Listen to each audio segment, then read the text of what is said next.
Hey guys, I just saw Challengers directed by Luca Guadagnino, who also did Call Me by Your Name, and this will be a quick thoughts and review. I won't be talking about any major spoilers or story beats, but we will be in spoiler territory, so just be aware if you want to watch the film. So Challengers had a budget of 55 million USD. It stars Zendaya, Mike Faist, and Josh O'Connor. Zendaya was also a producer of the film. The runtime is 2 hours and 11 minutes. I had a friend who watched it. They said that it had great tension all the way through from beginning to end, and they didn't check their watch once. I personally felt like the film was 15 minutes too long, and 15 minutes isn't that bad. I think it just could have been a little bit tighter. There was some weird things with it that could have been shorter. That being said, it's a very stylistic film. That's one of its strongest aspects. The cinematography is great. There's a lot of crane shots. There's point of view shots that were really interesting. To me, this feels like a test film where the director got a little cash and they wanted to try some things out for their next feature. That's what this feels like. And it's not a terrible film, but it doesn't feel like a statement piece, is what I'll say. There were two POV shots that stood out in particular. One was a player perspective shot, and the other was a ball perspective. I have to say, the player POV shot does not work at all.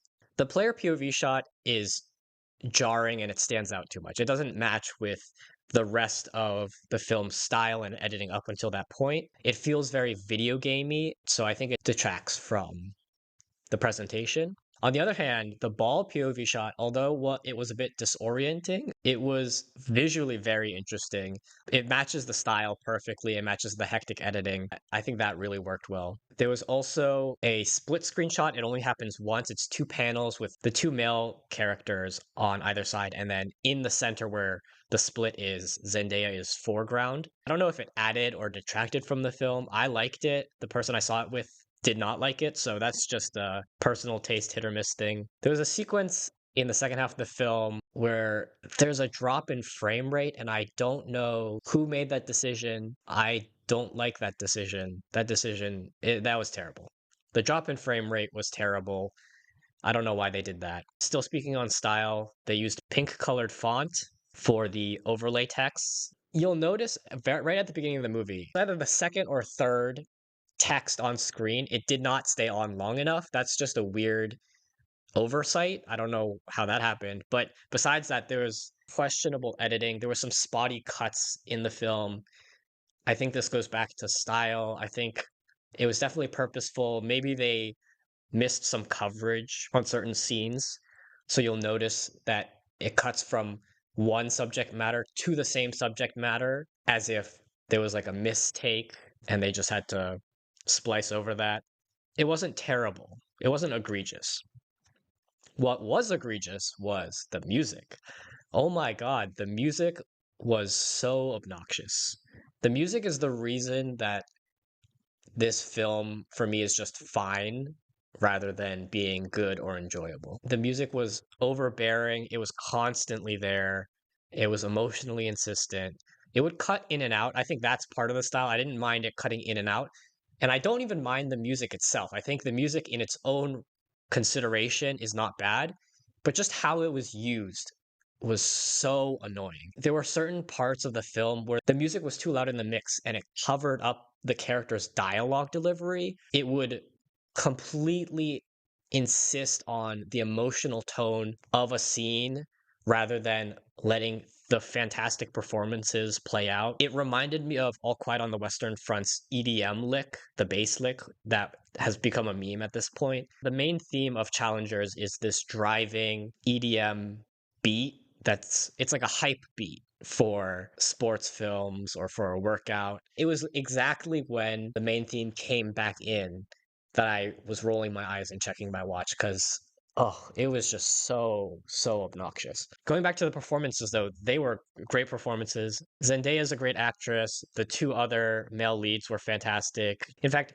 I really loved the romantic tension between the two male characters. They had great chemistry, they had a great dynamic, a great energy. Again, Zendaya is a great actress, and you can tell she's a great actress, but I think there was something weird going on with her portrayal of her character in this film. it felt like she was playing two different versions of the same character. One of the versions was sociopathic, it was manipulative, and the other one was more sympathetic and innocent. But they felt very distinct from each other. So the character felt a little inconsistent across the film. I also will say, so I read that Zendaya trained for 3 months learning how to play tennis for the role. Compared to the other actors and supporting characters, Zendaya does not look like a tennis player. This is just a real nitpicky thing. Zendaya looks great, but her body does not look like a tennis player's body. I also felt like there was too many makeout scenes, but only by two or three. If they cut two or three, I would have been fine. But I'm a bit of a prude anyway, so I'm sure other people enjoy those. Structurally, it's a linear story in a non-chronological structure. So they start out with the final duel, so to speak, and then they cut back in time to show how we got to that point. And it jumps back and forth pretty constantly.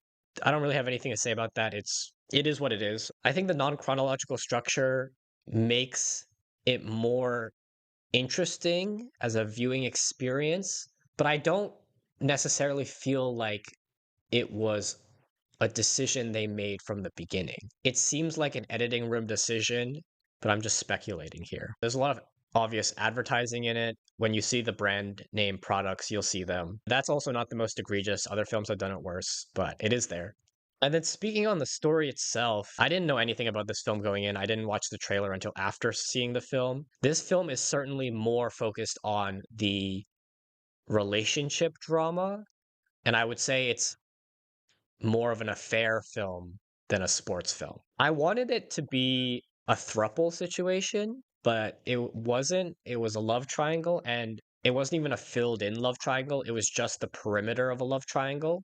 And this goes back to the two portrayals of Zendaya. I was very invested in Zendaya's sociopathic, manipulative character. There's a great scene where she makes the two male characters start making out with each other and she just lies down and watches. That's great. That was a fantastic story beat. That doesn't continue because in the second half of the film, Zendaya stops.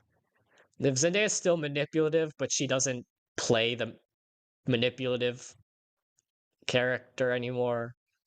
I don't know. It was just weird. And then the ending was also really confusing. I don't know what the message was. My friend pointed out that the very last shot of the film is on Zendaya, which is very strange because it should either be on all three characters or it should only be on the two male characters. The two male characters, like their story was the most interesting. I feel like the fact that it ended on Zendaya and some other things in the film, there was some political stuff going on in the background. Yeah, I don't know. The confusing ending. Overall, this film is fine. If you're gonna see it because of the hype, because of it has great ratings. If you're gonna see it, go see it. If someone were looking for a film to watch and it wasn't specifically Challengers, I wouldn't recommend Challengers. I would recommend something else. If you are already aware of Challengers and you are aware of the hype and you're gonna see it, you should just go see it, form your own opinion. That's all I really have to say.